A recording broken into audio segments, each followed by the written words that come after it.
For those who were fortunate to know John Martin as a child in Flat Rock, Michigan, it was evident from an early age that he was destined for special things. This Huron would earn 4 varsity letters at EMU, but it all started in a Little League dugout that was shared by some legendary names. Here's a Little Leaguer that came out of the dugout of Riverview High School with the likes of Bill McCartney and Lloyd Carr, and he steps up to the plate and he's a switch hitter at age 12. I mean, he just enabled the fans in Flat Rock and the Flat Rock High School to really get a look at an all-state quarterback, an all-state athlete in baseball, and he carried that switch hitting power from not only high school in Flat Rock all the way to here at Eastern Michigan University. John continued a fantastic family tradition here at EMU. His father, Jim, played football, baseball, and basketball at Eastern and earned induction into the E-Club Hall of Fame in 1981. His dad passed in September with the knowledge his son would be following him into the Hall of Fame. I mean, it's a wonderful opportunity for the Martin family. This enables them to look back and appreciate John's baseball success here at Eastern, but also to reflect upon the most current passing of their dad on September 22nd, and enabling the family to get together and visit about some old times. Those old times included a remarkable 4 years at EMU for John. He still ranks in the top 10 in several categories, including 5th in season strikeouts, 5th in complete games in a season, with 8 in 1978, and 6th in single-season innings pitched.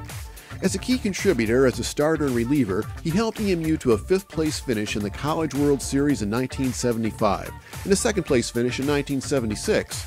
76 was a magical year. There's not a lot of people in America that can sit here and say they're on a College World Series team and only losing to Arizona, with a pitching rotation of Ochenko, Welch, and Martin.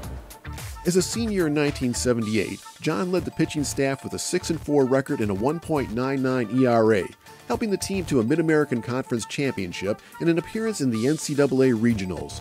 He developed a style under Hall of Fame coach Ron Ostrich that would serve him well for years to come. John by nature was a quiet individual, but don't underestimate his shyness or quietness as an uncompetitive spirit. I mean, he threw the ball, he was a natural left-hander. I mean, hard to come by. So here's a guy that comes in and is on that mound like a warrior, and if you're taught by Jim Martin and you're taught by Ron Ostrich, you're going to pitch with control, and you're going to demand the respect on that mound. The Southpaw ended his EMU career with a flourish at regionals before embarking on an impressive pro career just days later. And in '78, the Super Regionals were held in Ann Arbor, and John pitched in front of a Washtenaw County home crowd, and he won that game after a complete game of 4-3. And that was obviously in the spring, and just I think a week before that, John was drafted by the Detroit Tigers. So immediately after the game, the Super Regional, for which he shut down a very tough University of Missouri team, he got in his Thunderbird that he bought from Gene Buttman Ford and headed south to play for the Tigers. After a short time with Detroit, John landed with the St. Louis Cardinals, where he quickly earned a reputation with the local media. And his first breakthrough was, I think, in August of 1980, where he pitched against Houston, in Houston. And so he got into a game for which I think a lot of guys in the industry would call a giveaway game, and they were down already, I think, 6-0. And they put John in, and John came back. The team came back, the team rallied behind John, and they ended up winning 8-6, and John was the player of the game, and he just so happened to beat a guy named Nolan Ryan. And he went to Philadelphia, and he pitched against Steve Carlton, beat Steve Carlton, went into Cincinnati, and through 8 innings had a no-hitter against Mario Soto. So the St. Louis media obviously identified John as the giant killer of the major leagues. John remained a Cardinal and was a member of their 1982 World Series championship team.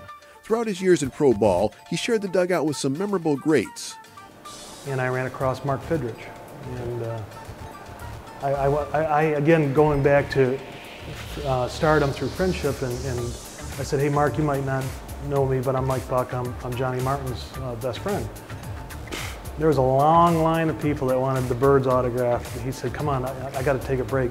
We'd go in the back room, and there was John Martin, Mark Fidrich stories forever, because when Mark was injured, he went down to AAA ball with Jim Leland and Stephen and Johnny Martin.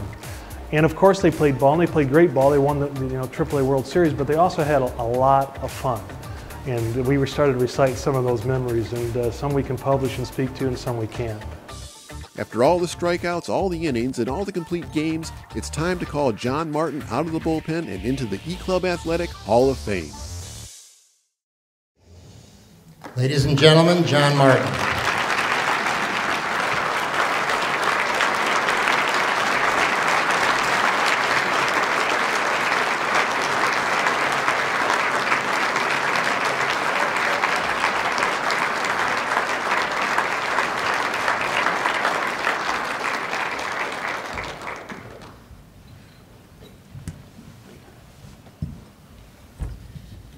Wow.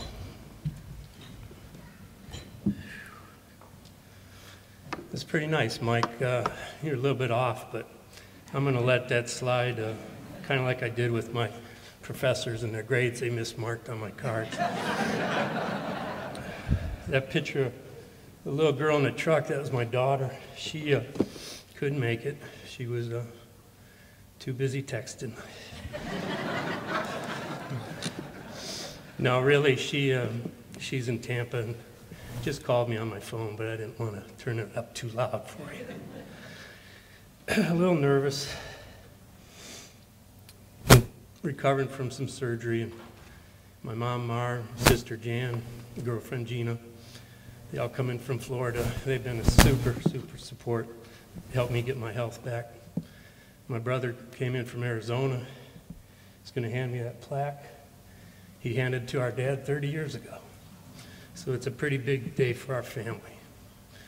I'm getting 2 awards though, because I filled up a few tables, and that's really special to me that I'd get that type of following. Thank you very much. The E-Club, the people I've met the last couple days, you opened my eyes again on how important Eastern Michigan is and how proud they are. Thank you very much.